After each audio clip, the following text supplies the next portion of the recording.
Right, so it's Tuesday, the 19th of December 2023. My next project is to build a mid-shelf quality 8-wheeler tipper truck.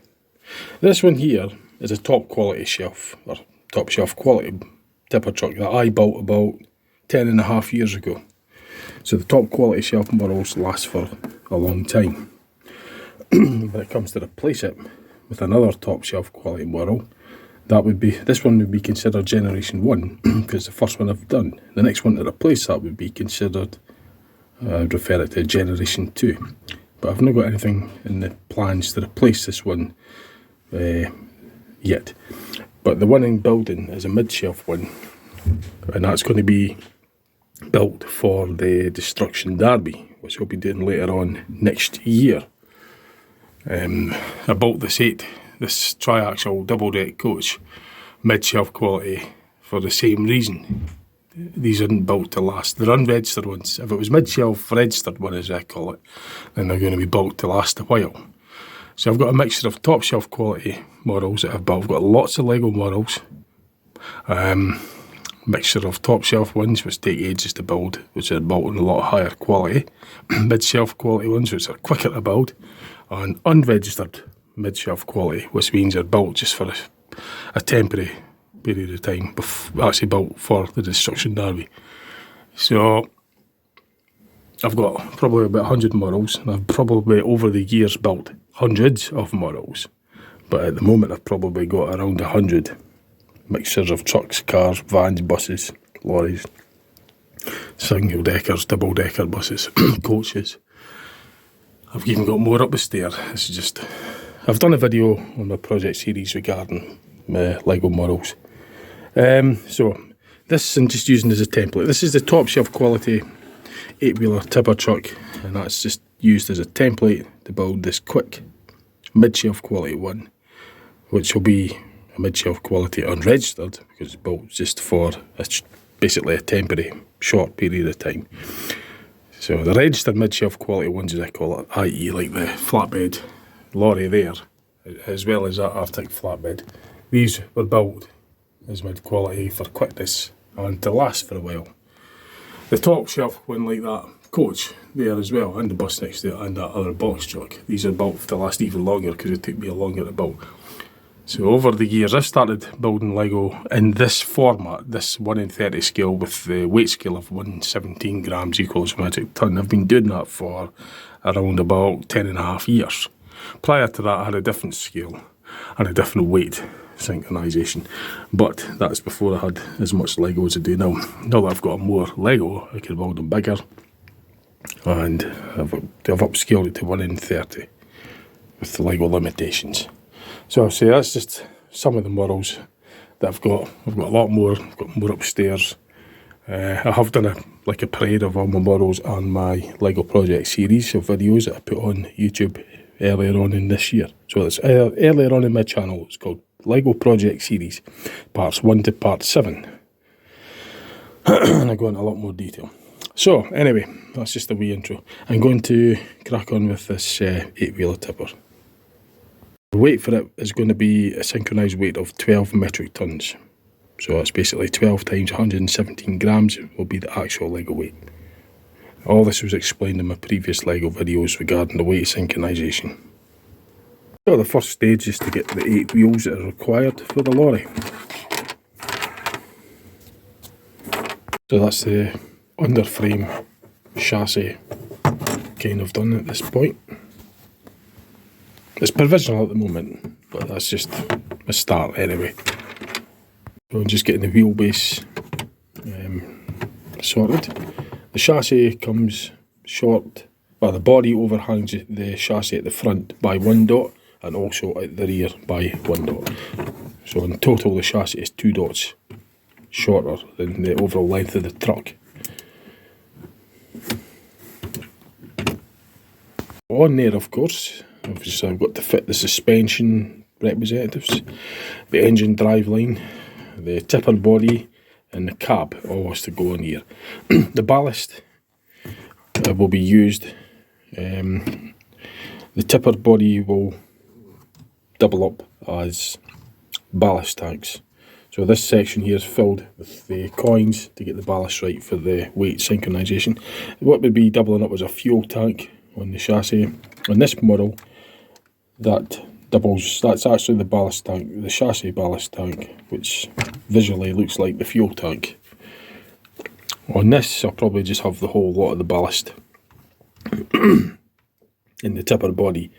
On the real model, or on my top shelf quality model, the tipper actually tips. It's got the hinges at the back to represent the tipper, because this is the top shelf quality model. And the cab tilts as well to reveal the engine. On this model, it's going to have all the same as, it's going to have the tipper body in the cab as well, but it's not going to function. It won't actually tip on this because it's just going to be used as an unregistered mid-shelf quality model for the Destruction Derbies. If I put hinges on it and everything in the Destruction Derby, they don't really fare up very well. The box just comes off, because I've had other lorries, an articulated tipper, top shelf quality model, generation 1. I put that in one of my Destruction Derbies years ago, and the weaknesses are the hinges. The hinges on the cab, the cab comes off, and the hinges at the rear, the tipper body comes off. So that will be probably quite similar when, if the time comes where they destroy this one, after I built a replacement, of course. The mid-shelf registered ones would have the tipper body and functioning stuff. But this has been unregistered, it'll basically just be fixed. And they're going to fit hinges to it. So it will look the same, and it'll still be scaled and weight scaled, but there's no point in putting hinges on it because it will just be too weak for the Destruction Derby. So it'll just be fixed tipper body and fixed cab. But I will have all the details, the engine, all the cab instruments, the ram, the hydraulic ram for the tipper body work will be represented as well. Of course the hinge, that actually hinges open, but I'm getting a call, I'm going to have to stop. The phone was ringing, so I just had to answer that. So yeah, I've done a demonstration with all the models on my LEGO project series, so you could get to watch. You'll see, if you watch that, you'll get to see the demo with all or most of my LEGO models. The Arctic tipper that I've got, the top shelf, that would be generation 2. It's upstairs at the moment. Anyway, let's get on with this. This is what this video is about. So I've got the wheels temporarily or provisionally fitted to the chassis. I haven't got any driveline or suspension components added yet. This is just getting the basics done at this point. I'm going to do a little bit here and a little bit there. I'm going to have to go out, and then when I get back later on tonight, I'll continue on with this. Busy earlier on doing various stuff. So I'm back in the house now. It's 7:20 in the evening, it's my day off. I'm going to spend some time on this 8-wheeler, 12-ton rigid tipper truck. So I left off at this point. I'll do the profile for the chassis. I'll get the engine components, engine, transmission, prop shaft, and the back diff. Will be double drive. In other words, it's 4-wheel drive if you like. Both drive axles at the rear. And usually that's the case on a tipper truck because it's an agricultural vehicle. Oh, not agricultural. It's an it could be off-road. If tippers are going into quarries and stuff, the ground is going to be, preferably driven on by a 4x4. So there'll be a big ground clearance. All-wheel drive, not all-wheel drive, but because the steering axle, you get 2 front steering axles on an 8-wheeler tipper normally, 2 rear drive axles. And that just gives it more traction. And there's a good chance I'll probably have diff locks on them as well if it's doing off-road and quarry work, stuff like that. But it's going to be carrying boulders, gravel, rocks, whatever, sand. It's going to be doing off-road work, earth, all that kind of stuff. So differential locks will probably be what's on them in real life. Right, let's get on with this then. Let's start with the driveline components profile. Positioning roughly where everything goes on the chassis. Like I've mentioned on previous LEGO videos of mine, each of these cylinders represents a litre in capacity for an engine. So it's a 12 litre engine, so it's 12 of these. Each of these represent 1 litre of engine cubic capacity. Although it's going to be based on a 6-cylinder diesel engine, for my LEGO models, if you've watched my videos before, I go into a great deal of in-depth explaining things and stuff that I do regarding my models. One of the practices I do is to use these. These double up as other things as well, by the way. They represent cylinders, they could represent other auxiliary components like air tanks, etc, etc. So this is just the engine part, and it's like the engine cylinder head.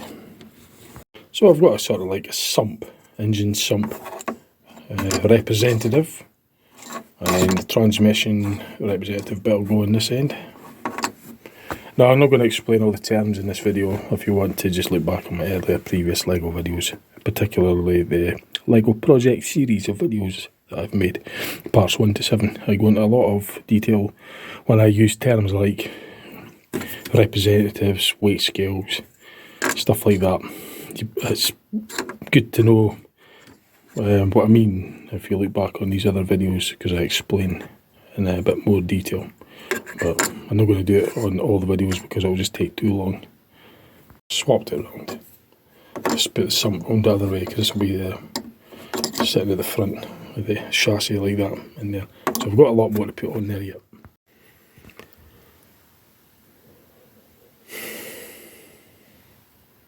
So I've kind of like just provisionally put in the engine, gearbox and driveline prop shaft to the both drive axles at the rear. No, this is provisional. So engine, we've got space at the radiator, engine, transmission, also known as the gearbox, of all the final drives, etc. Now there's a long way to go yet. I haven't got the suspension or anything in for the axles, but this is just a very rough guide. So I'm going to be able to have my tea, I'm going to be able to stop, and I'll come back to this later on. Just a wee bit of the suspension work development on the rear drive axles. Engine and transmission at the front. It's a drop centre front axle to make clearance for the engine and transmission. So it's just the rear axle assembly bogies, and that's the rear bogie, if you like. Like that of a train, the rear drive, although it's one sort of like piece design with the drive shaft which will run to the transmission at the front on through the front axle. So it's a drop centre front axle. So I'm going to seal the tops of the rear axles now. So I've done the complete drive axle assembly. So I'm just going to now fit this onto the chassis. So I've just kind of added it to the chassis. I've added a few cylinders in there just to make double up as airbags, or not airbags, but maybe air tanks rather, for the brakes, and just various other components relating to the chassis and driveline. Start working on the front axles now. I'll connect up the prop shaft, then I'll start doing the front suspension and all the rest of it. Engine bracket there, engine bracket the other side, one there at the back, and one at the other side. Hold the engine and transmission in. So there and there along this crossbeam, and then there and there as well. That's the engine mounting parts. And then of course that goes over, the axle goes over that. So I'm just going to get the suspension and that for the front sorted out. Oh, I've got the cab floor at the right height. You can see that on the using the top shelf one as a template. Like I said earlier, the chassis is 1 dot shorter, 2 dots in total shorter than the whole body. So it's a dot shorter at the rear, a dot shorter at the front, giving it the body overhangs just by 1 dot at each end. So this is considered the bodywork, the chassis cab. And that's the floor, and it corresponds with the floor on the tipper next to the top shelf quality tipper next to it. Although, as I said earlier, this mid-shelf one won't be tipping, and the cab won't be tilting either, like that on the top shelf, because it's too much of a weakness for the Destruction Derbies. So it's just going to be a rigid fit. Thing as well regarding the suspensions, I haven't done the front one yet. That came off, but I'll fix that. The rear one, it's going to depict like a leaf spring setup. So it's not got the round airbag stuff like that on the coaches and the buses. It's going to be more like a leaf spring, because it's heavy duty for the.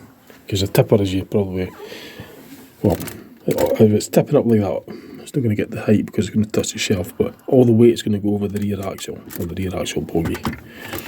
This is there, so we've got to be really heavy duty, 2 solid. 12 ton rated axles. There's 24 tons on that rear bit, given the gross vehicle weight of 32 tons. The front axles are probably rated, well, they'll be single wheels in real life. On the rear axle will be double wheels in real life, but this being Lego, I'm not bothered about that. They'll just be single wheels all round. You'll just have to imagine there's double wheels on the rear drive axles. Steering axles have single wheels. So I've got the axles done, the front axles as well as the rear. Drop centre axle with the front suspension, support, well, stabilisers and everything, suspension. It does actually lock the block wheels on anyway, so it does serve a purpose as well as being a representative of the component, the actual suspension component. So it does support the wheel in real life on this model, but it doubles up as a representative for the suspension system on the real life lorry. So it's not all just for show, it does actually serve a purpose on the Lego model. By stopping the wheels, it supports it from front and rear movement, as well as from collapsing in. It needs to be, because it's going to weigh 12 times 117 grams. So, like I explained before in other videos, 117 grams will equal a metric ton, and this is to be rated at 12 metric tons, this truck, when it's built. The front axle assembly off just now. I'm going to take the engine out to put some more auxiliary components on the engine. Things like starter motor, alternator, air conditioning, compressor, etc. Just the auxiliary components fitted to the engine. So I've got to access the engine, and I've got to take the axles off in order to drop the engine out of the chassis. That's the secondary steering axle assembly component removed. Now I can get access to the engine transmission mountings, engine brackets. And then I'll remove the engine assembly to put on more components to the bottom of the engine. Stuff like starter motor out there and other auxiliary components. That's the engine transmission assembly up. I'm just going to put some more stuff to it. Got like a turbo at the top here, double turbo, that kind of stuff. Big air induction. I'll have to obviously fit an exhaust system and all the rest of it. Air tanks, batteries, fuel tanks and everything to the model. So the chassis has got the engine in that, and it's cooling pack, engine prop shaft, bearing, rear engine mounts, what's other engine or chassis cross members, front steering axle assembly, secondary rear steering axle, rear front steering axle assembly, and then the engine transmission unit. So basically fits in underneath like that. And you can see the bracket on each side there. There and there. The rear brackets, these go on there, which fits onto that cross member there. Try to jam pack this power unit, engine transmission, with various things to make it look like a sort of power unit. 12 litre engine, 6 cylinder straight diesel, big transmission. So we've now got to install it into the chassis, and then I've got all the other components to go around it, like the cooling pack and all the other air intake, exhaust and everything to go. So there's quite a bit to go still. I'll even put another bit on at the bottom of the engine as well, just to make it look quite robust. So it gets installed the chassis like such. These two bits at the end, there and there, that's where it brackets up to the chassis. It's hard to do this and film at the same time, unfortunately, if that's impossible. But I'll just try to give you a rough idea as to how it's installed. And then it gets press fitted there and press fitted there. And then there's two at the back, two mounts there, an engine mount there, engine stroke transmission mount there and there at the rear, and two there. So it's mounted at 4 points. Then I've got the prop shaft interface, which goes on to the end of the transmission, and then I've got all the other stuff to go around it. And then I had the cooling pack, and then I've still got to build in the exhaust, batteries and fuel tanks, and other air tank auxiliaries as well. Not to forget the hydraulic ram representative for the tipper body. And actually thinking considering making this a big like skip lorry rather than a tipper. It'll be the same setup, an 8-wheeler chassis, but perhaps instead of having a tipper body, it'll be like this but a little bit higher, and it'll be like a skip lorry, and it'll make it look interesting. So it'll be nice and robust, strong, solid looking lorry. I was going to class it as a tipper, but the more I think on it as in building, I'm now going to decide to make it like a skip lorry, 8-wheeler truck skip lorry, which looks very similar to that of the tipper. The rear, one of the rear engine transmission mounts that go in there, and then the other one at the other side, which obviously I can't lock in at the moment while in film. I'm just showing you roughly where they go. Before I put them in, I've got to put the prop shaft interface, wherever that's hiding there. That's where it connects up with the transmission, where the prop shaft connects up with the transmission. That could be like a kind of well, the clutch system's between the engine and the transmission, but that's like the interface between that. It'll be the universal joints in real life, which allow for the movement for the prop shaft. As the suspension moves up and down, the prop shaft will lengthen. It'll obviously move up and down as well. There needs to be a universal joint to allow that to happen. Otherwise, if it was a rigid prop shaft, it would just snap and buckle. Engine vibrates, suspension moves, so they've got to have universal joints during the length of the prop shaft at various points. In fact, it would be a nice representative for them, and it allows for the movement. If there wasn't any allowance for the movement, it would just rupture the prop shaft. And that's obviously fixed in within a bearing system to allow it to spin, obviously, to transmit the torque from the transmission to the rear differentials. So that's on the real life lorry. I've got to have some sort of Lego representative on my scaled model. 1 in 30. That's the scale. 1 centimetre will equal 1 foot.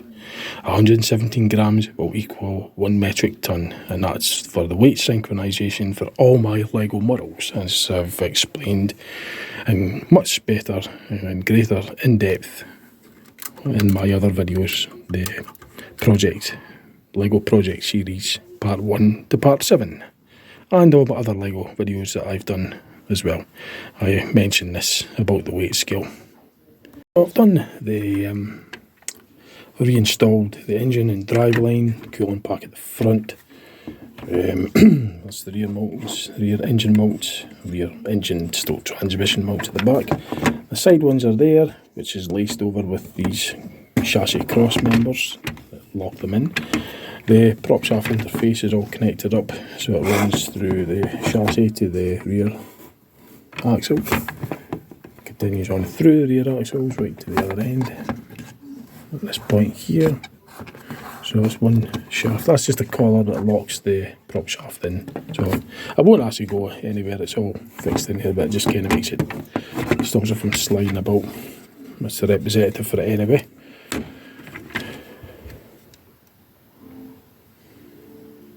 So I'm going to now get on with the other components. That's where the cab floor will begin. And then, I'm not going to do it tonight, but later on I'll get the cab done and I'll get the skip on the back. So instead of having like a tipper body, I'll be like this but just higher. I'll be like that but higher up on the back of this to look like the skip lorries. I quite like the skip lorries, they look quite robust, quite solid. I'd like to see one of them in the Demolition Derby. So I'm going to build my Lego one.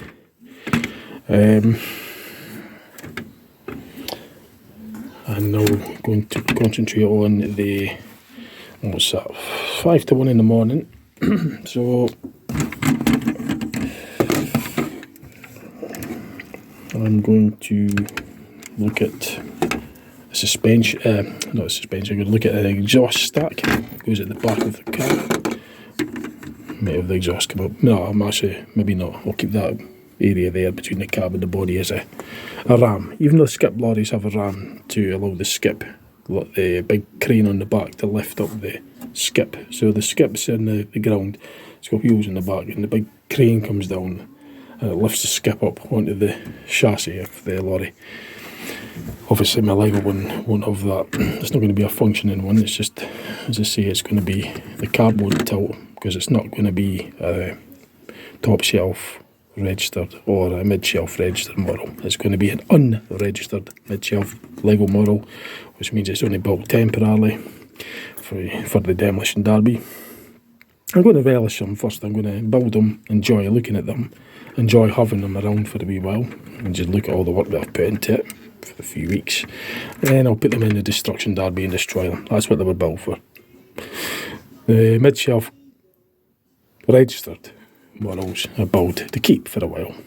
Maybe get a few years out of them. The top shelf quality ones are always built for the long term. Like that one there's top shelf, and that's 10 and a half year old, that one. But I do eventually get around to replacing them, so when I build a replacement, first of all, of the same quality, top shelf, then I'll call it Generation 2. If I build another one after that, it'll be Generation 3 and so on. But I've only built one top shelf quality tipper, and that's Generation 1. So when I come to replace it, I'll build Generation 2, which will obviously have improvements to it. And this one will end up in the Destruction Derby. But it'll be like a Pro Stocks equivalent, semi-contact, so it's not totally destroyed in the first few heats. I get a few meetings out of it, and then I'll put them in the full Destruction Derby as a send-off. But these are just built for Destruction Derby. So it's mid-shelf quality, unregistered, temporarily built. Hence, I don't really need to have a tilting cab or anything like that, because it's not going to be used for long-term demonstrations. So, I've done the chassis. I think I've done most of it. I'll certainly do for tonight anyway. So far I've got both rear drive setup, drive axles or drive bogie, or double drive unit. So it's basically 2 drive axles, differential each per axle. We've got 2 front steering axles, front most and the second one from the front. Engine, transmission buried in there. Coolers, cooling pack representatives, turbo on the top, various other components tucked away down there, transmission components. Then you've got the prop shaft, then you've got some auxiliaries like fuel tanks, valves, air dump valves. Then you've got the fuel tank representative. Then you've got an exhaust representative, which will like have AdBlue, an exhaust particulated filter for the diesel. On the other side of the chassis, I've added the exterior batteries, battery representative, which is fixed onto the chassis. And I've done the front suspensions, rear suspensions, main frame, chassis frame. So that'll probably do for now. It's now going on after 1 in the morning. I did start this yesterday, so I'm going to technically call it the 19th of December 2020, even though it is not the 20th. I started on the 19th, and I think for the first First day it was, I'd done quite a lot. Now if this was a top shelf quality shelf model, it would not be anything like as far advanced at this stage. No way. It'd still be in the very basic stages because it is designed with quality right from the start. These ones. They take ages. I take ages building the top shelf quality ones. Mid-shelf and registered are all about building them for quickness. So that's the chassis, the 8-wheeler truck chassis, or most of it anyway. And I've got the bodywork, which is the cab and the skip on the back, which will get done at a later time. Maybe do a little bit tomorrow after my shift, I don't know, depends on how I feel. I just do a little bit at a time, here and there. As you'll know, if you've watched my other LEGO models, that's what I do. Now this is warped, that's why all the wheels weren't turning, because this is bolted down. If I get a hard surface, all wheels will turn. But this is just slightly warped, so this is rigid, this isn't. So the wheels aren't making all contact. That's why that was not turning very well. Well, it wasn't. Like there, for example, the back one isn't turning, and the front one's not turning because this is warped. It's just for work shelf.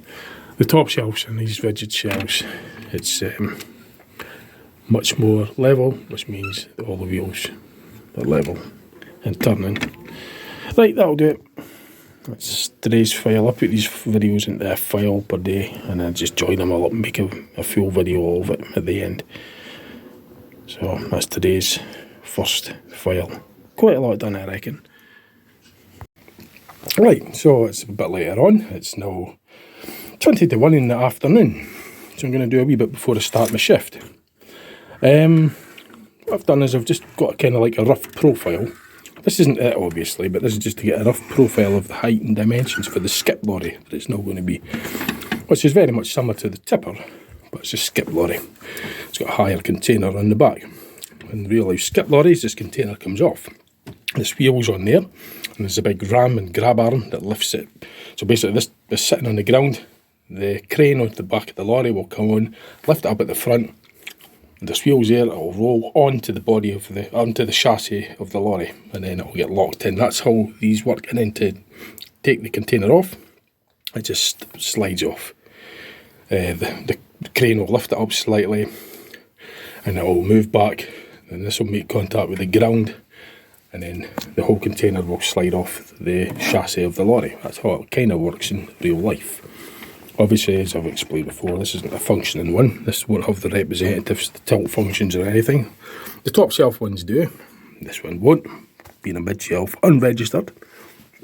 I just quickly put these on, just to get a rough profile of the truck, where things are to go.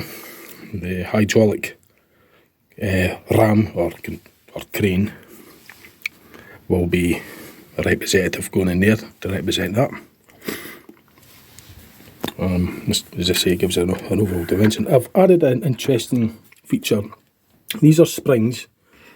They're little rams actually. They're spring loaded and they fit inside the cab there. I'm not going to go into it at this point, but that there puts pressure against this, so it kind of like keeps the gap steady, because there is flexion in the models. It looks quite smart as well on the lorry, but in the Demolition Derby, the cab is a weak point because there's nothing supporting it there. Even though I've got that there, this adds as a kind of buffer, and it keeps the pressure on these two. So I thought I'd just add that little feature in. So obviously this comes off. It's just to give me a profile, rough idea. This will be going in somewhere on the truck. I'm going to put some hoses just to give it a bit of, for aesthetic reasons. So in the real life lorry, this, as I say, a container would come off, which would reveal the chassis. There will be a crane on there with a hook, and that will hook the front of the container up to either dismount it off the lorry, or if it's picking up the container stroke skip, it will come down and it will lift it up. The back end of the container will have small steel wheels that will roll along. Well, this is being lifted up at the lorry at an angle, so it's going to be up at the front.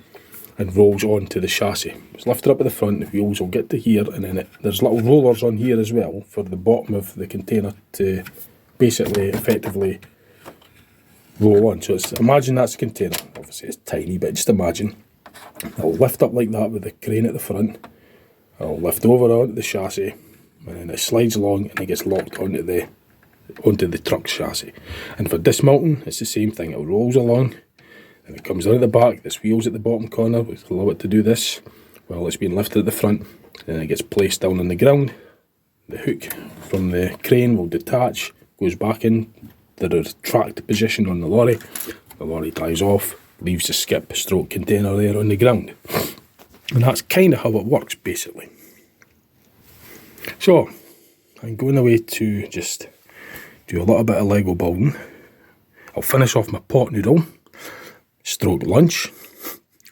Then I'm going to do a little bit of Lego building. Then I'm going to go on my shift. And if I feel up to it when I get back later on tonight, after midnight, I might continue on doing a little bit more. I'll see how I feel. Removed the temporary makeshift trailer container at the back. Took the roof off the cab. I've got to build the cab features in. This is this hydraulic, not hydraulic, this is the buffer ram springs, if you like. Puts pressure on the container. And these will absorb impact. Because in a destruction derby, as I say, there's no really much support in there. Even on this top shelf one, right, that has the tilt functions and the tipper functions and all the rest of it. I'm not going to do it because there's not enough room here. I have to take it all and demonstrate it properly. These have added to support the top end of this cab, because even though it's the Lego, even though it's built solid, there's still flexion in the Lego, and that there just kind of eliminates that flexion. I've just added these straps, one there and one there. They look kind of smart as well. Because some tippers have like netting that will go over the top. They could probably resemble some sort of netting or some mechanism to throw a net over there. Because if it's carrying gravel, or maybe not gravel, but if it's carrying grain or sand or anything like that, if it's driving along the motorway, or if it's not covered, it'll just blow out basically. It'll be sucked out with the vacuum, the back stream as the lorry's going along. It'll suck the light grain or sand or whatever out, and it'll just go all over the road. So they've got to have a kind of netting that goes over there to seal them. So although this actually has a function on the real model, the Lego model, that could probably just double up with some kind of component regarding that netting. So I can just show you a bit more detail about this idea that I decided to build in after I put the camera off yesterday. I said, alright, I'm going to do a little bit more, even though I said I was knocking off for the night. I just thought, well, I'll do this as well. So I'm just going to show you this today, which is the next day. I didn't get a chance to log it in, because I log these videos in files. So I do one day, then I save a file for that day, and then when I come to putting the video up, I just join all the files together. So although I did this yesterday, but technically in the small hours of the day, it's going to be going on. I'm going to class this as Friday. Not Friday, Wednesday. Although it was really like late Tuesday if you want. Right, so I've showed you this. This will double up as some sort of in-cab feature. I don't know what I could do, but I'll think of something. Perhaps I could have like the workman's tools. Because being a skip lorry, it's unlikely it'll be a long distance lorry. It'll be a local skip lorry for going around the dump sites. So it'll be going from the dump site to the recycling centre. So it's not really going to have a high cab, sleeper cab like that on the... I've not got the Arctic ones here, they're upstairs. But I've got big cabs with sleeper beds and everything in them for the long distance Arctics. But for this bit behind the driver's seat, this can maybe be representing a toolbox perhaps. You know, if the driver needs to use tools or something, shovels, stuff like that, I could maybe go in there. I could be doubling up as a wee cupboard, storage tools and stuff. Because it'll be quite, manky in there. It won't really necessarily be a clean cab if the driver's having to get out and a dump site to pick up skips. It's probably going to be a wee bit filthy. The ground in which these dump lorries go in isn't necessarily just highway or roadways or tarmac or stuff like that. I'll be off-roading, I'll be in like skips and everything, so the worker will have his boots on and get covered in all the the dirt on the ground, the mud and oil off this mechanism, so it's going to be a wee bit dirty in there, I reckon.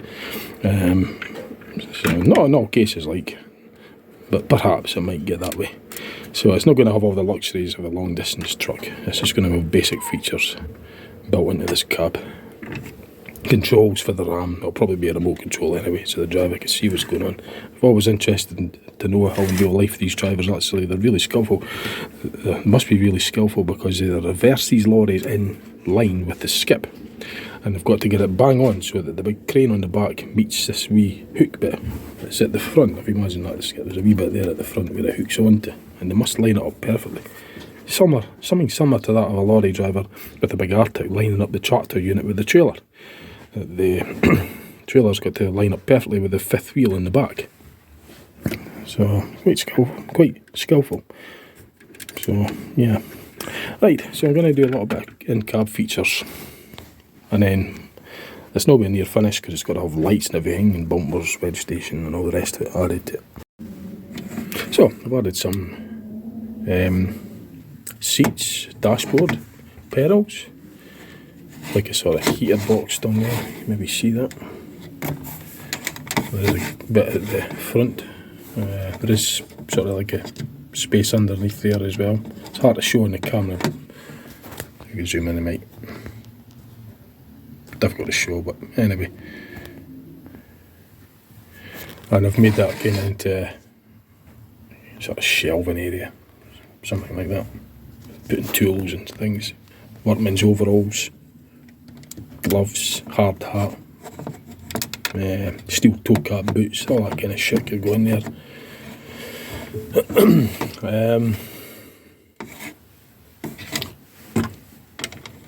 So I can't really film and build at the same time, so I'll put this down again.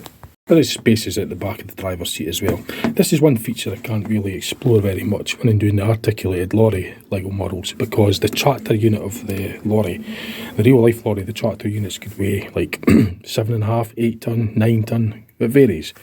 We'll say a typical one, triaxle tractor unit could weigh up to about 8.5 tonne.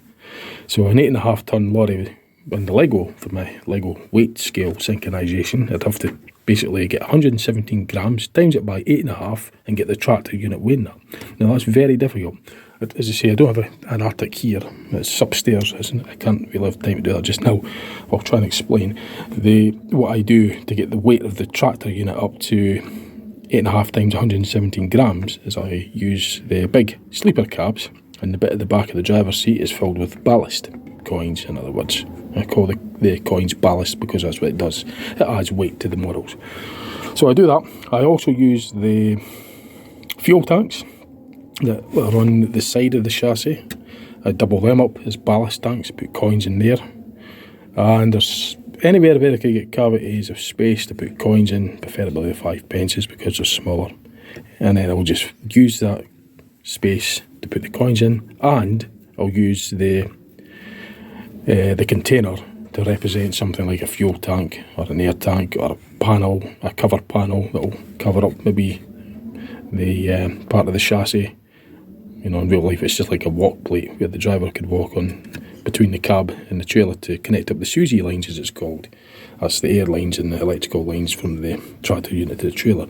The driver could walk on the back of his tractor unit at the bit at the back of the cab, and there's plates on the floor for him to walk on, like corrugated plates, anti-slip plates, so the driver doesn't slip, because flat metal would just be a slip hazard.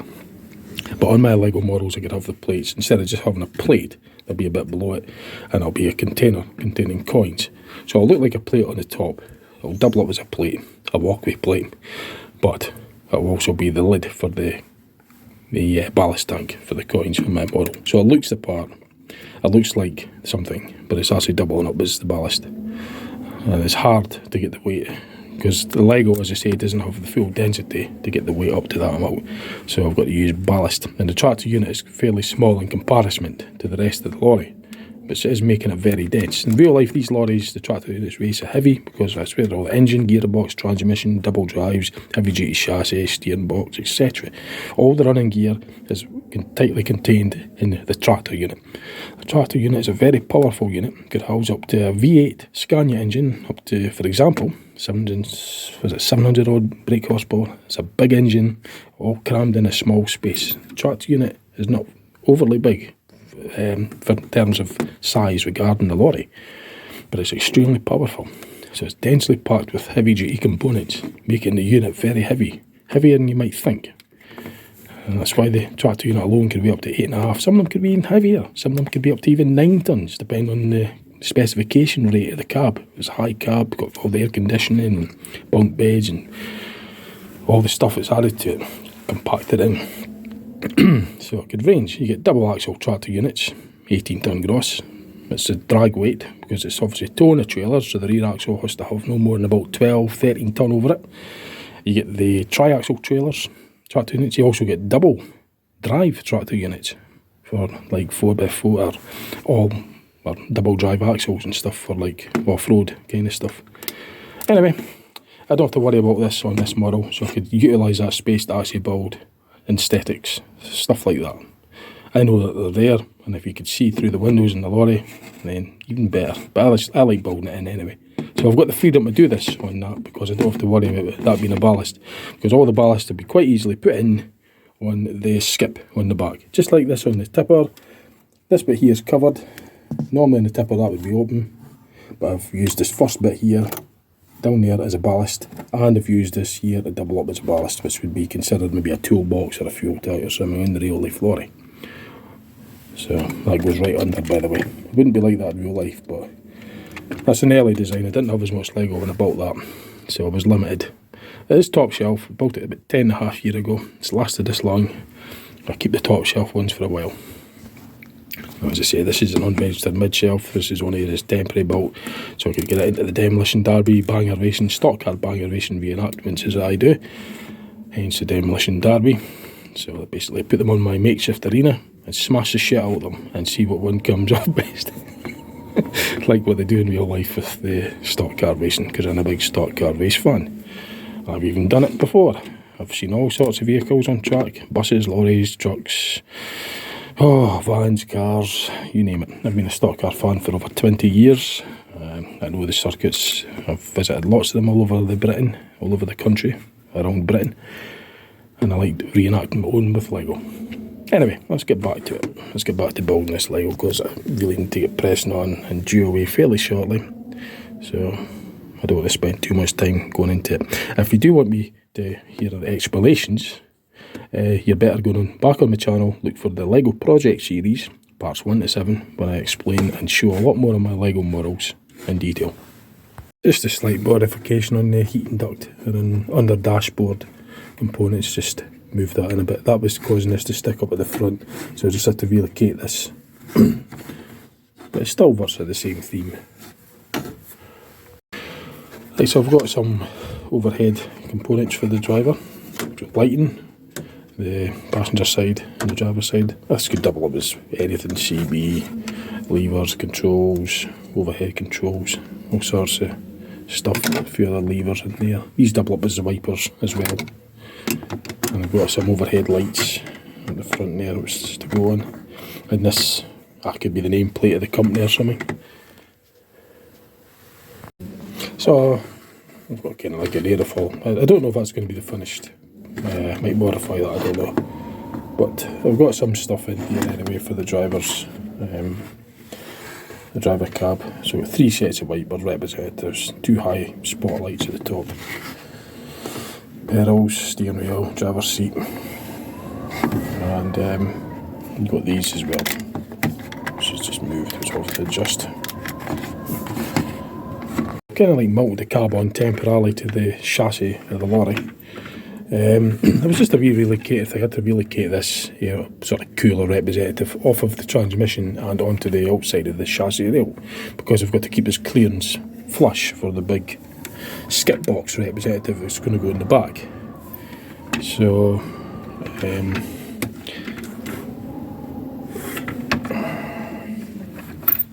there's quite a lot to go yet. Obviously I've still got all the front panelling to do and everything. So there is a lot still to do. You see, like in the early days, the techniques were different. I didn't have the same practicing techniques. Although that's top shelf, it doesn't have the same sort of interesting looks as some of the later model of Lego models that I built. This is actually a lower quality rating than that because I spent ages building that, and everything when I say top shelf means there's no overlapping parts. There's a lot of thought going into it to make sure it's built solid. There's no any overlapping parts. It's got to be built to high quality, so there's no bits that are just free to break off. I'm not going to show examples, but my Lego project series goes into more in depth. Basically, I built it a lot more thought, but that was built 10.5 years ago. I didn't have anything like as much Lego back then as I do now. The techniques that I use, I didn't have as much practice.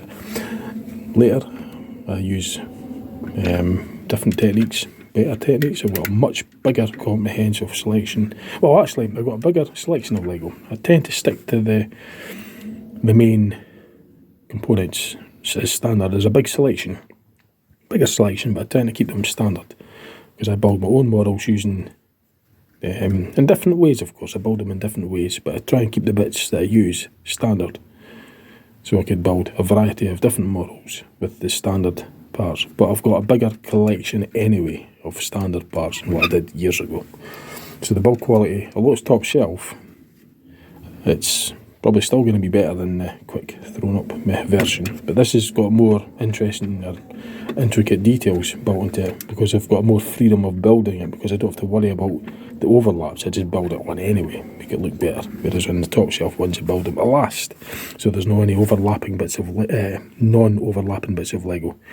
With the other ones, the cheap or quick method, there could be like bits that don't overlap, which means they're easy to come off. Whereas on the top shelf, the bits have got to all overlap, so it's not so easy to come off. Obviously the top bits there aren't, but it's all built with the strength and quality in mind.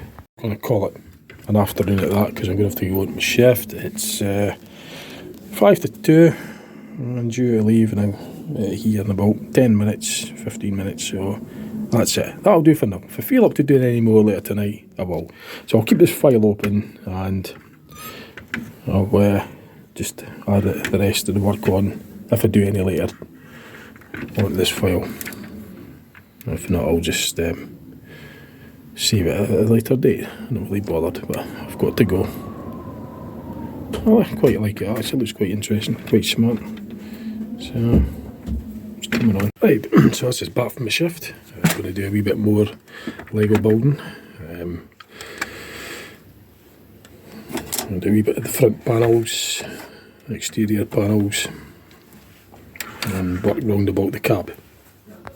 So I've done a wee bit of work on the cab. I've even put rear spotlights to shine down at the back of the truck, so you can see what's going on regarding the skip. Registration, dipped headlights and main beam indicators, and upper spotlights just for additional light. Slight aerofoil.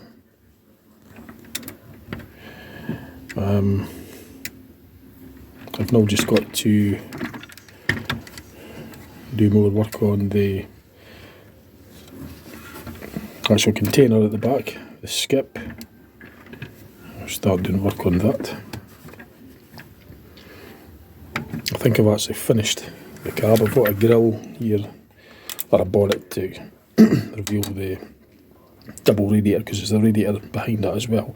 I'll put maybe a few auxiliary components in the gap underneath there. I could probably jam pack some auxiliary driveline components in there before I finish off the front bit. I've also tucked in some sort of intercoolers in there as well. And I'm going to put this panel set up, so connect to these two cylinders. I'll double up as maybe fluid reservoirs or something. Said to take the front bumper light assembly off so I could just sort out this cooling pack system here. There's one of them, as if it's fell down on the inside, so I've got to get into it to relocate it. So the inner cooling pack, this representative here, fell down at the front of the engine, so I had to remove the assembly.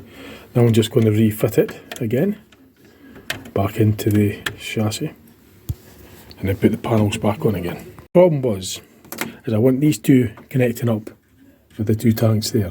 two target representatives that could be part of the cooling system. So I'm going to connect it on, but I'm going to push down on the two purple bits that's got to touch these two, connect up to the two green cylinders. I pushed it down right off the, disconnected it, so I had to take out the cooling part to reconnect it. It's almost like doing a real job, which is I like it because it makes it more interesting when I've got these intricate components built into the design. So you can see where it's just about meeting up. I'll zoom in. So that's got to make contact and connect up with that, the green one, the purple bit there, which is on the bottom side of there, which is all connected up to that panel. So I like integrating components into my models like that. Here you can see it's getting starting to make contact, so it just needs to be pushed down further. Once I lock the panel right down, that should be fully in contact with that. I've got it down, that's it connected up now. The panel is fully on and it should just be fully near enough connected. I don't want to push too hard on it because we've done it again. Great. I'm going to have to take it all off again and relocate it because I pushed down too hard on it. This is a pain. So an internal,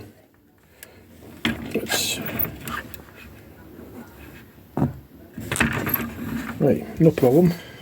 Right, so to prevent this happening again, right, this inner one, I'm going to put 2x4, I'm going to put something under there, so it's going to stop it from pressing down. So I'm going to maybe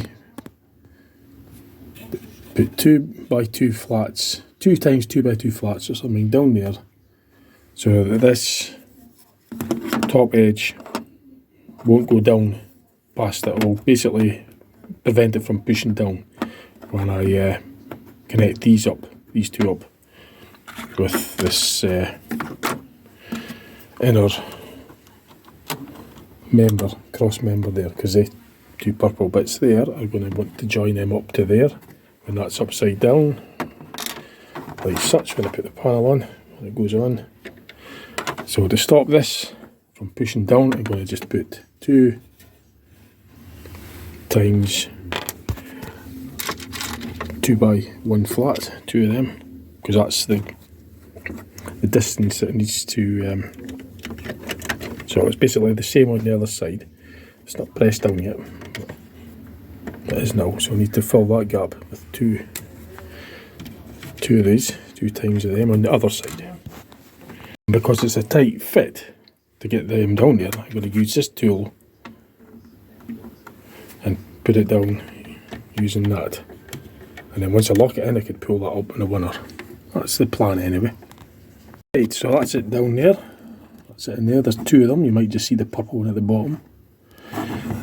That will prevent that inner radiator core from pushing down past, pushing down and disconnecting, because now when I push down on these 2 cylinders, it's not going to go down anymore. It's locked. It's not actually connected to it because there's nothing for that bit there to connect to.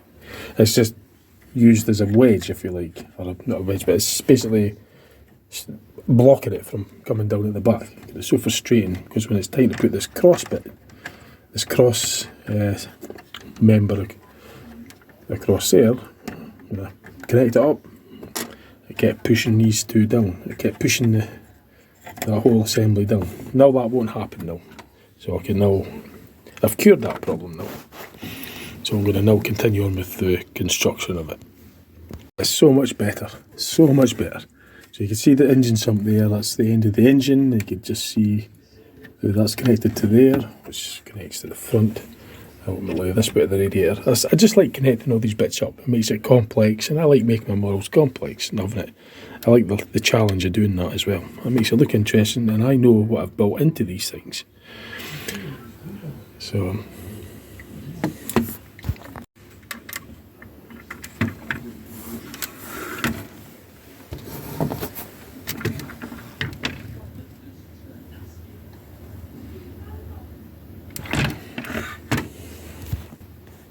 and there's like a front cover that just connects up to the front there, which covers up the radiator. So I've tucked these components in there, which is what I like. So there's inner components. So when it goes in the Demolition Derby, it sort of like makes it interesting to repair it, because there's lots of sort of bits and pieces that will be rattling about under there. It makes it of interest to see how it sort of destroys and how it performs, how it starts to deform. You know, it's not just like what you see is what there is. There's all these internal components that I build in. That's the same with all my models. All of them have that. They all have engines, transmissions and stuff built into them, and all these auxiliary components. I like that, you know. So I think now it's time to maybe do the tail lights and the registration before I concentrate on the main container at the back. So I've got all these valves and stuff, and I've actually modified the exhaust system. I've raised it up a wee bit so there's more ground clearance. The exhaust system representative. So I've got the rear panel with the light clusters at each side and the yellow to represent the number plate.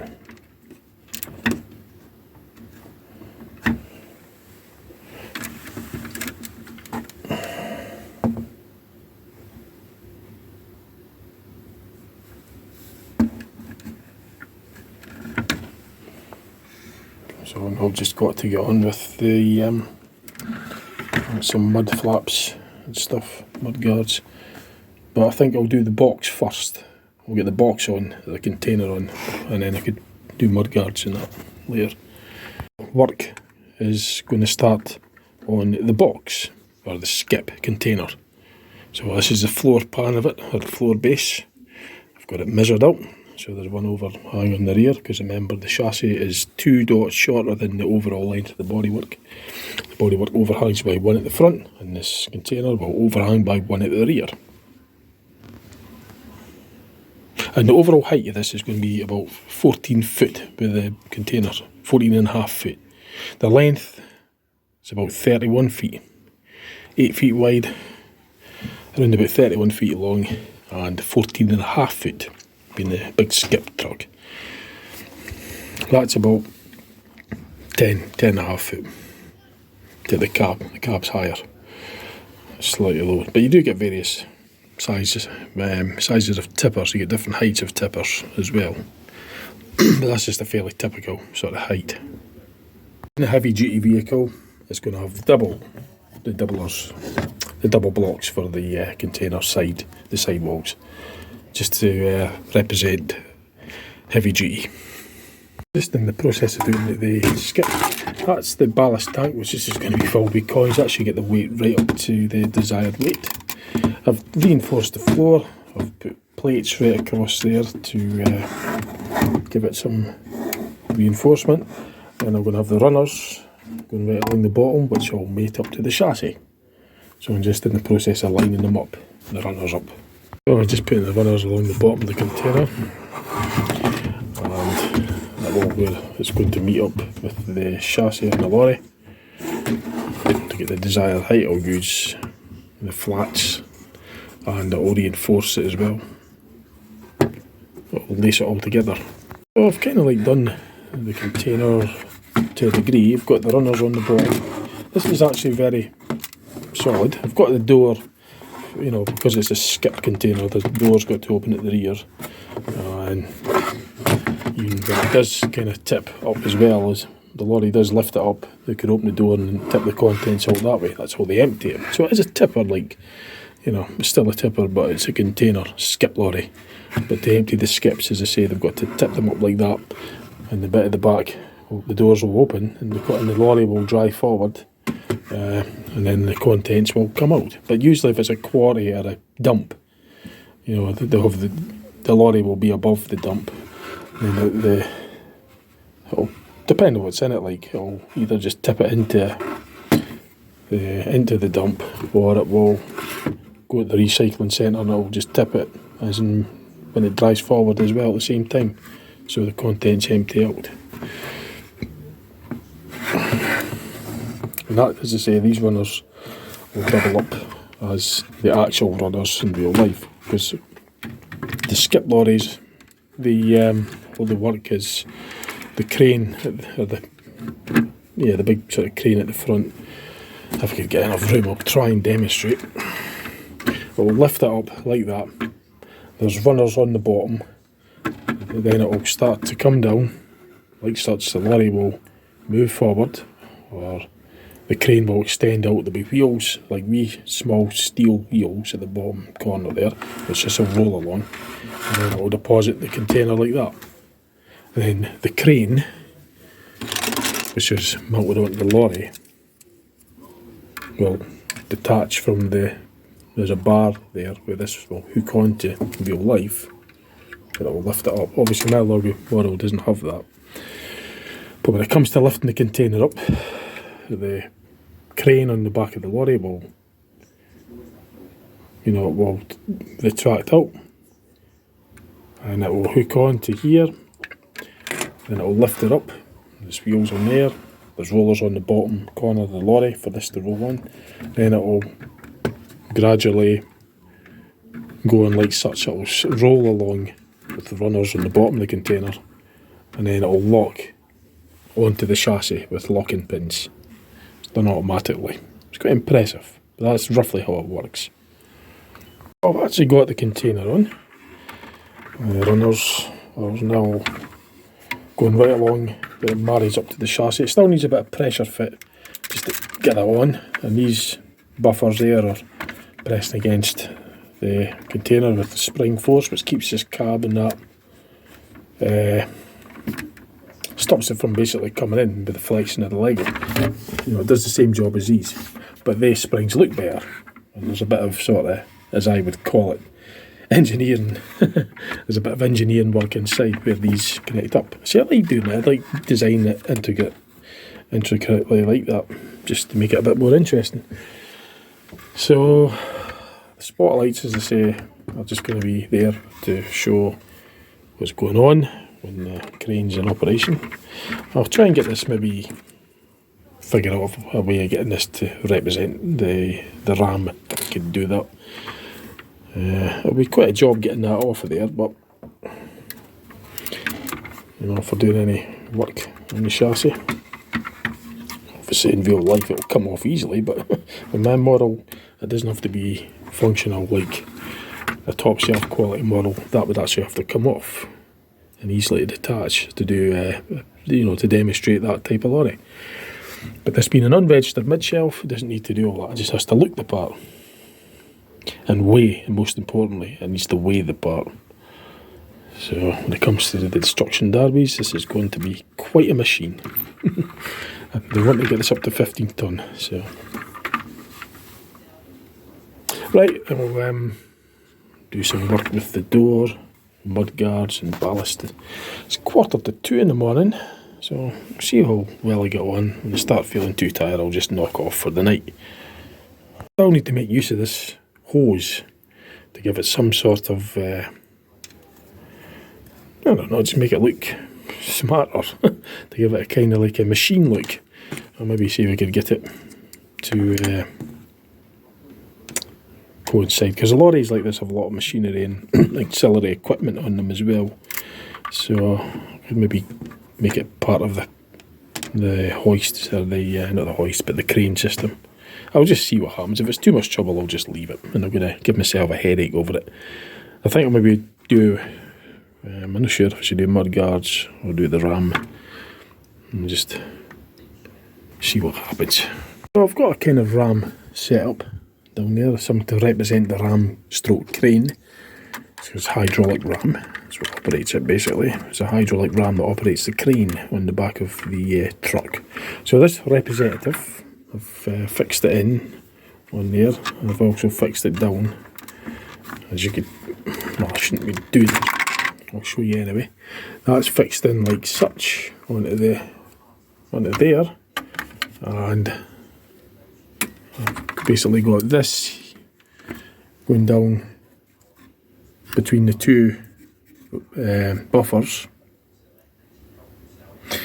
and that will rest the bottom of this crane hook onto. So the bottom is actually resting on that flush part, which is on the tower, or the pillar that's going up there. And there's a flush bit there, and the bottom of this is resting on there to make it rigid. And then it just fits on, connects up, and then that cross bit goes over the top to lock all that together. Got it on. I've had to relocate the light, or just offset it a wee bit to make room for the central point where the crane will be. Crane stroke ram, because it's a hydraulic ram that operates the crane basically. And the hook will go round, and it will hook into the representative on the container, so this hook will basically connect up to, or hook onto. There's a bar that hooks. There's a bar that goes across there on the real life skip, where the hook the hook of the crane will connect up to, or hook up to, in order to lift it up from the front. But it's very skillful, because the driver's got to reverse the truck and line with the container that's on the ground and get that hook to line up with the bar of which it's got to hook onto. So it's a lot of skill on the driver's part. I've seen them do it, it's quite skillful. So I'm going to add the CB radio representatives onto the roof, and maybe make the aerofoil a bit, maybe a wee bit higher than that. That's for the aerodynamics. I don't know. I'm not sure. I'll decide on that. I've actually tidied up the aerofoil a bit. I've improved it. Made it look a bit more of an angle at the rear. I've put the sort of like some kind of aerials like on this side. What I want to do now is maybe have a look at mudguards perhaps. I've just put these on provisionally at the moment. There's just a simple bracket there on the bumper stroke light cluster assembly and vegetation. This will double up as a bumper as well. There's just one fixture on there and one fixture on part of the fuel tank. Same with this one, it's just a fixture on the top of the shock absorber for the representative, which is above the wheel moult. Remember, this table's warped. So, well, the work shelf is warped, so that's why that wheel's not making contact. And there's a fixture on the bracket bit there, comes out the chassis. So that's just sort of like peripheral components. They're loosely fixed. They're not like structural components, so they can, quite delicate, they'll come off. They're easy to replace, basically. So it's a skip lorry, so it doesn't have to look that smart. It's more functional than anything else. It's just got to look tidy. So I've done one side, I haven't done the other side yet. I'm going to knock it off for the night, and I'll be a bit tired now. It's I've still got a lot of work to go for the ballast and some kind of door representative for the rear. Because the skip doors have to open in order to empty it when it gets tipped out. When it's laid on the ground, you could either access the skip from ground level, or the skip could go down on a lower level and drop stuff into it at a dump, for example. So anyway, that's going to do for now. I'm going to knock off for the night. That's it. Okay. And just for a log, it's about a couple hours work. So I started about back at 12. It's now the back at 2 in the morning, so I'll log in a couple of hours. Actually, this has been done quite well with this. And the reason being is because I've organised the Lego in a much better method than what I had done previously. All the Lego is all accessible. I know where all the bits are, and I have to fumble around trying to find the bits. That takes a lot of time. I actually organised all the bits into the appropriate containers, so I know where everything is that I'm looking for. And that makes the build so much more enjoyable, so much more easier. So it's after Christmas, it's the 27th of December. I'll be going to work quite shortly, so I'm only going to be doing about 5-10 minutes on here. I haven't done much work on this since the last video. Because of the run up to Christmas, I've been busy working, I've been busy with Christmas, I've been busy doing other things. Like I say, I only build these things in my free time. I do a wee bit here and a wee bit there, just a little bit of time added on. If I feel up to it, I might do a wee bit later on tonight when I finish my shift. I'm off tomorrow, so. No, I made a memo to remind myself to put wine mirrors representatives on the pillars, so I'm going to do this. I brought this down from upstairs. I'm showing my mate this, and my uncle as well. I'm showing my family members and other people this model on Christmas Day. So I put it upstairs out of the way while I was building this, but I just quickly showed them it. So I'm off to go and get this out of the way because it's quite big. I need as much room to get on with this. So the next task is to get the wine mirror representatives on. I'm just going to do small jobs on this because I don't have a lot of time. So that's the wine mirrors on. It was just a case of removing these two blocks, putting the flat there and two flats above it to give you the height of the block. Then I put this flat flush 2x1 as the wine mirror representative. Now I know Laurie's sometimes have mirrors at the front to look down at this blind spot, but I haven't figured one out yet. Well, I could, but I just haven't given much thought to put on the models yet. I'm just putting the main wine mirror, or side mirrors on as a representative. I could look into all these things a little later, but I've kept it kind of basic in the moment. So I'm just going to look for like small jobs. Oh yeah, I could maybe do the other set of mud guards for the near side, which I figured I'm not doing yet. They were just a provisional design, but I think I'm just going to accept them. I don't have a lot of time to change them, so I'm just going to leave it. I might try and make that a bit narrower, I'll see. Although I don't think actually it's going to work because it's fixed on here. That's the only way I can mount it on to the chassis rather than the actual container or the skip. I've mounted the mud guards onto the chassis, so that's how I've got to have this there, and that's the width that they're going to be. I can't make them any narrower because that bracket's the only one available without having to remodify the chassis. That's that top of the wheel, the suspension strut shock absorber representative. I can just mount the mudguard bracket on top of there to hold this up, which this is fixed to the chassis. I'd rather fix the mudguards to the chassis than the skip, because the skip is obviously meant to be removable. So you wouldn't put mudguards on there in real life. The mudguards are fitted on the chassis. Although it's a static model, this doesn't come off anyway, I still rather have it on the chassis. So I'm going to just duplicate this design on the other side. This is the off side, the driver's side, and the other side's the near side. The front axle has got this mudguard basically incorporated with the cab.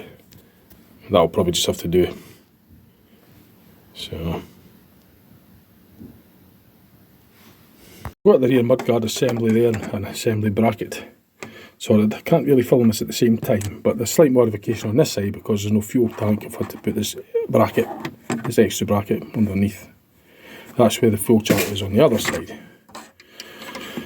So it just fits on basically like that, and this bracket goes on the rear bumper. So I'll show you it in situ. The same with this secondary steering axle. I have to put in a bracket there because we've got the radiator there, or the heat exchanger representative, which fits on this bracket under there.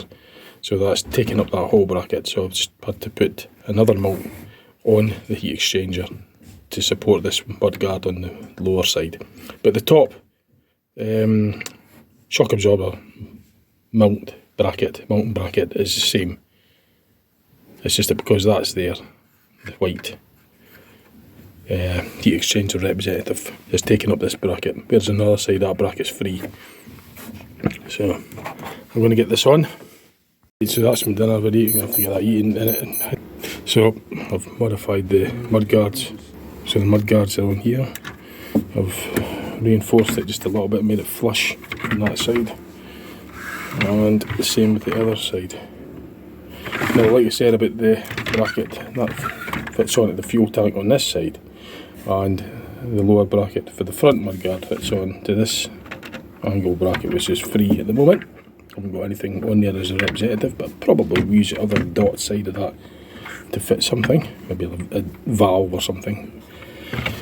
So because the other side's been, that bracket's been used to support that white intercooler or white cooler heat exchanger representative, I then had to put the bracket for the underside of the mudguard on the underside of that intercooler, as you can see there.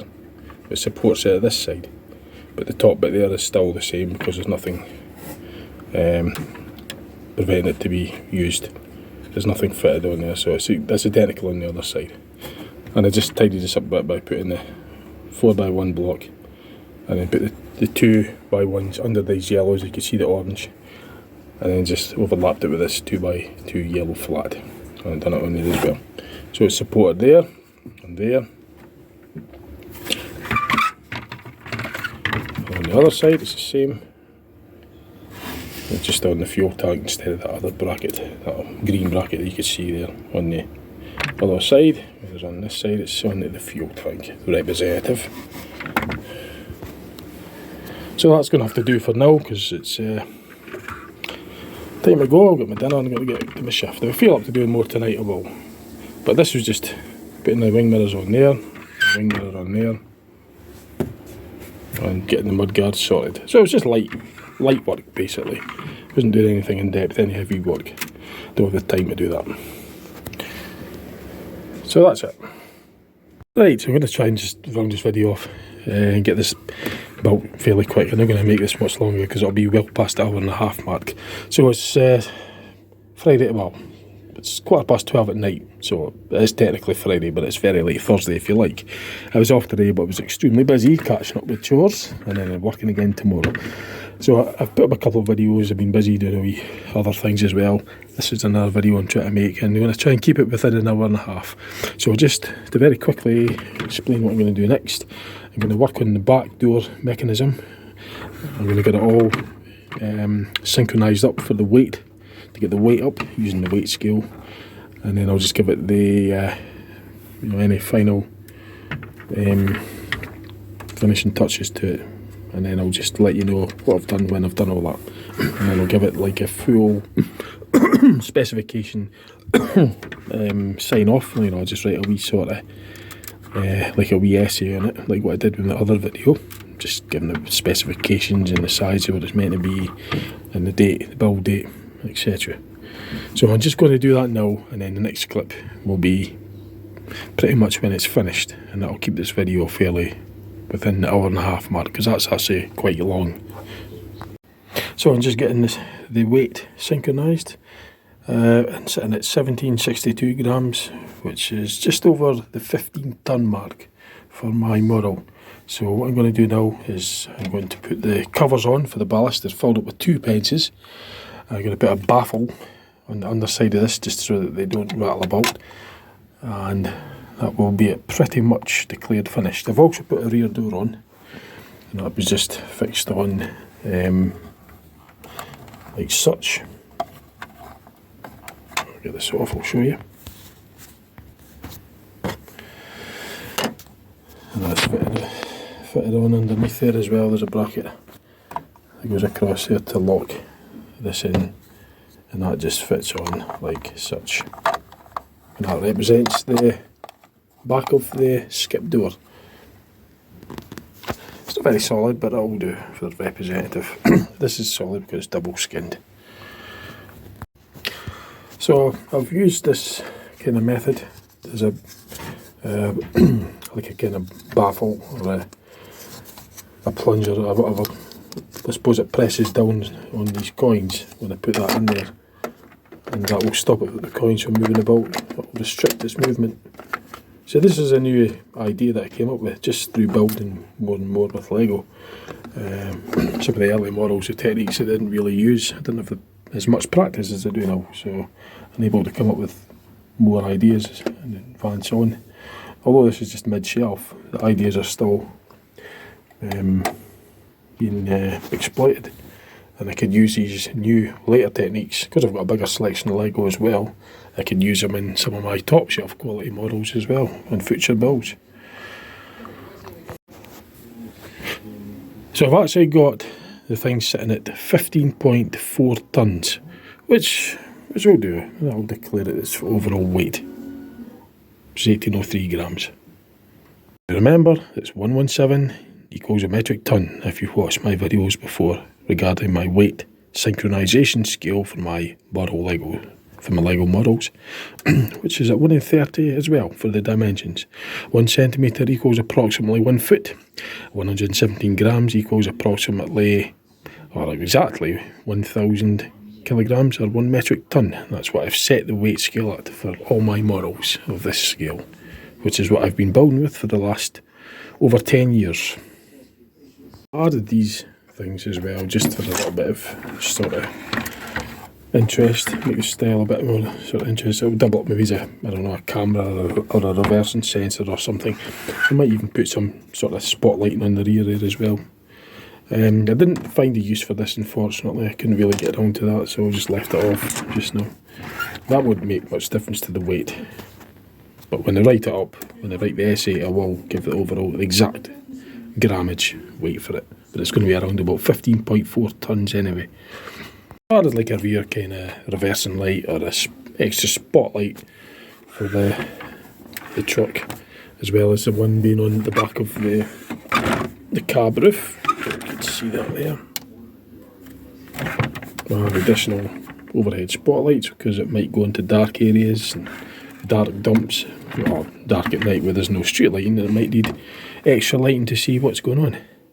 So additional lighting is added. That's it, that's the official weight declared, 1,806 grams, which is 15.43 metric tonnes, or 15,430 kilograms. And that's what it's going to be rated at. It's completed. I'm just going to write up an essay, and then that'll be it. Essay stroke specifications kind of thing. And the date it was built, and the weight it was built as well. The registered weight. Right, so that's it registered, and written up a wee kind of essay. This logo, it's resembles the alcove, I suppose. Well, that's what I tried to do. It's got the shape of the alcove, the 3 shelves and the bottom bit, and I've just made up the make-up name for this particular model. Unregistered mid-shelf production models, alcove vehicle builders, and that's the thing there, is that it resembles the shape of the alcove.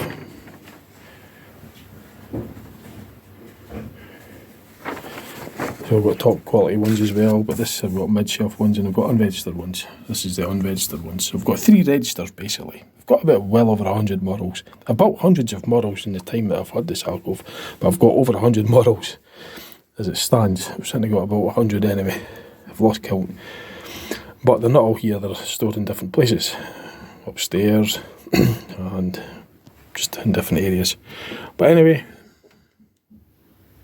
that's the register. That's the written up kind of like essay, report, specification sheet, whatever. Just something, I always identify my Lego models with the build date, when it was finished, and its weight, the registered weight, which could either be in kilograms, which is the scale weight, or the actual model weight, which is the real life weight, 1,806 grams. As you know, the scale, 117 grams equals a metric tonne. That's the scale weight.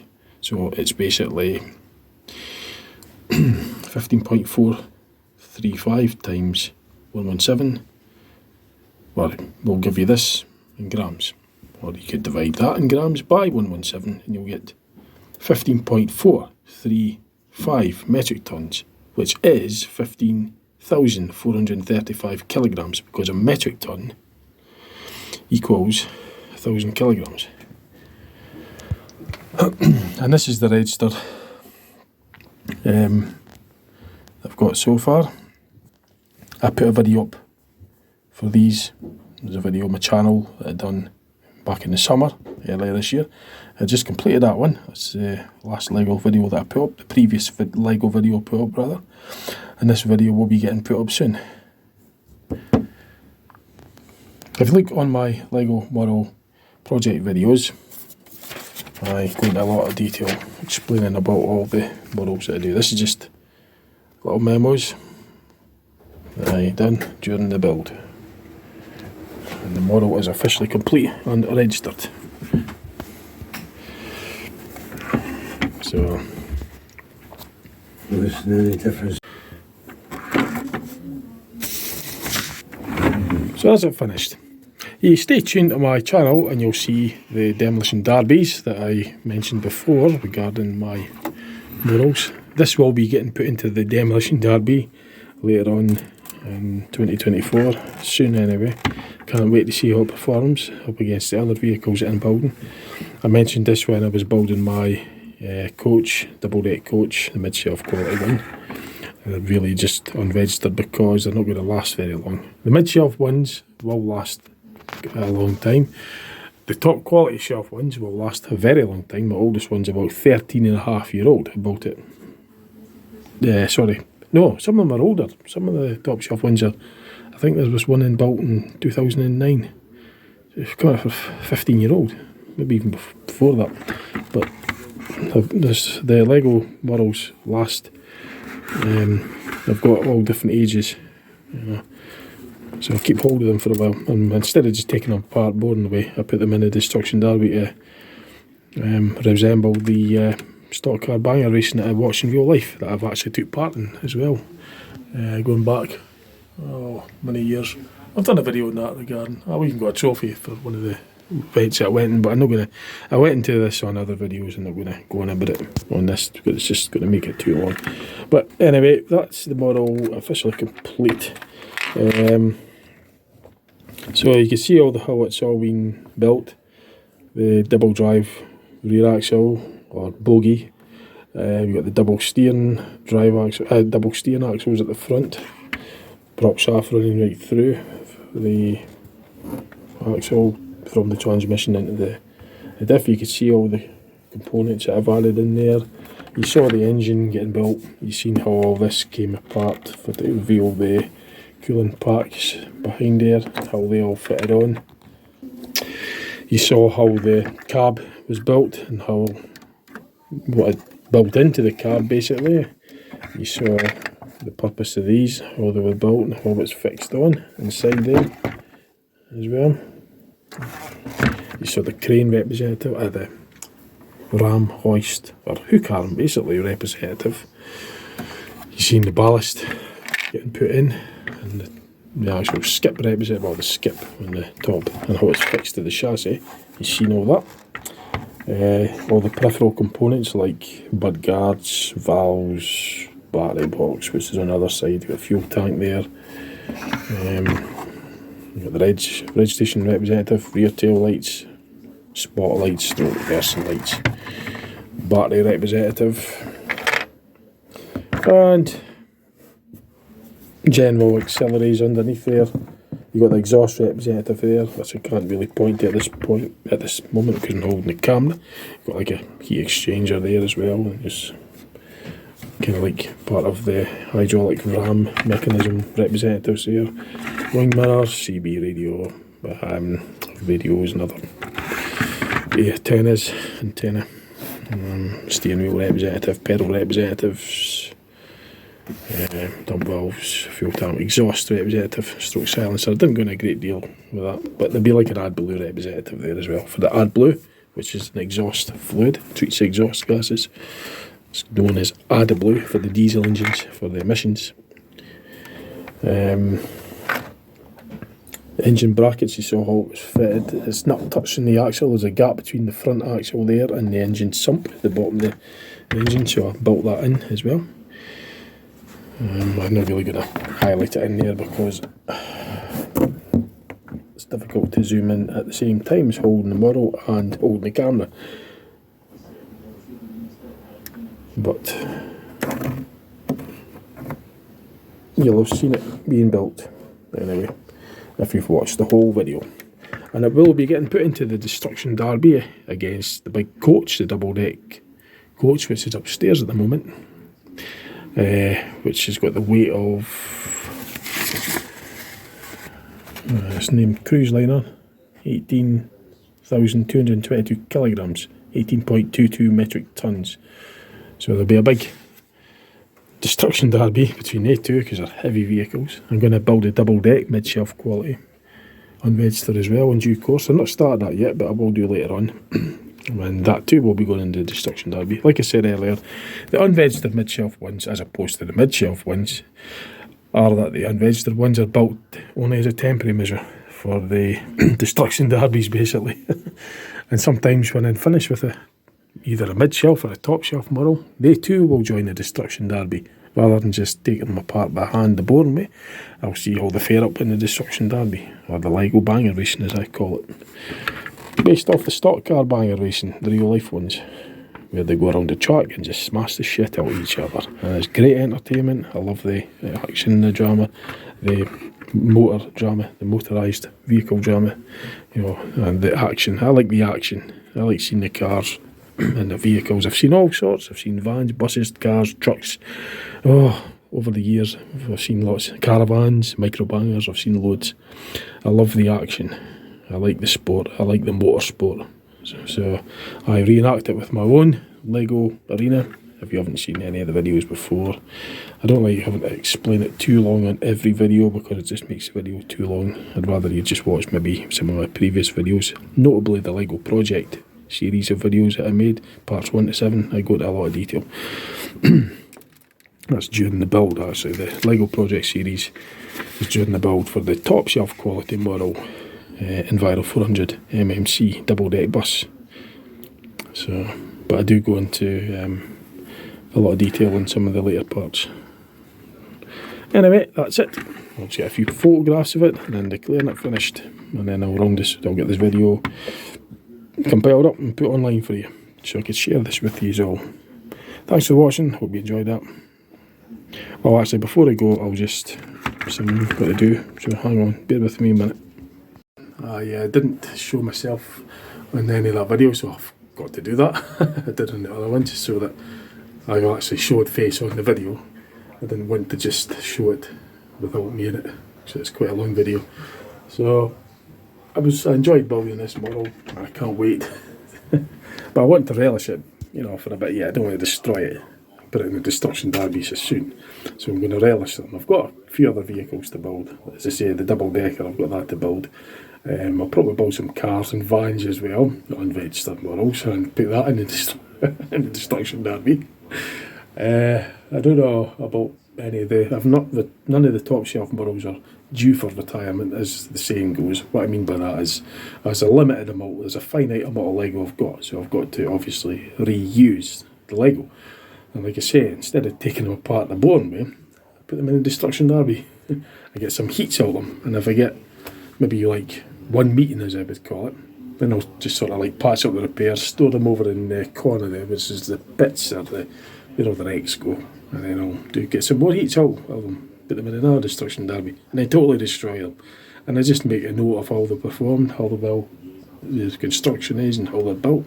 I like seeing the bits going flying off, I like seeing it deforming, just like that of the real life banger racing. So I just reenact it with my Lego, and I enjoy doing it. So I like building the Lego. As I say, the unregistered and mid-shelf quality models are easier for me to build because I could just build them without any problems. I just stick the bits on and just build them. Whereas with the top shelf quality models, it take a lot longer. I've got to build them, so there's overlaps and there's no Lego bits that could just be pulled off quite easily. I build a lot of quality into the top shelf ones, and they take about several times longer to build than the mid-shelf and unregistered mid-shelf counterparts. It takes a lot longer to build top shelf quality model, as I call them. I call them top shelf. Not necessarily as all the vehicles up there top shelf, it's just a term that I use generally. I do put them up there, but it's a term that I use because there's no room down there, so when I'm building, so I just put whatever there is up there if there's space required. But the term I use is top shelf quality model, mid shelf quality model, and unregistered mid shelf quality model, like you saw in that logo. So that's it. I'll end the video now.